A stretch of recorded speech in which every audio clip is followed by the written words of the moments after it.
Satavahanas part 48. So ఇప్పుడు మనం ఏంటంటే రెండో పులమావి కోసం చూస్తున్నాము. ఇతనికి ఇంకో పేరు ఏంటంటే వశిష్ఠపుత్ర శాతకర్ణి.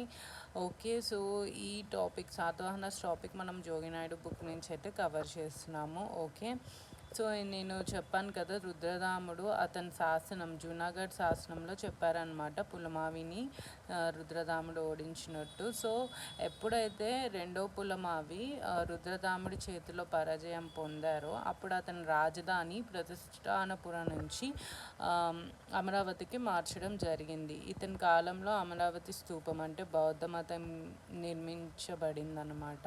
ఓకే, ఇతని బిరుదులు వచ్చేసి నవనగర స్వామి, దక్షిణ పదేశ్వరుడు నాసిక్ శాసనంలో పేర్కొనబడింది. సో ఛానల్ అయితే కొత్తగా స్టార్ట్ చేసాము. ఎవరైతే కొత్తగా చూస్తున్నారో please to subscribe. Thank you.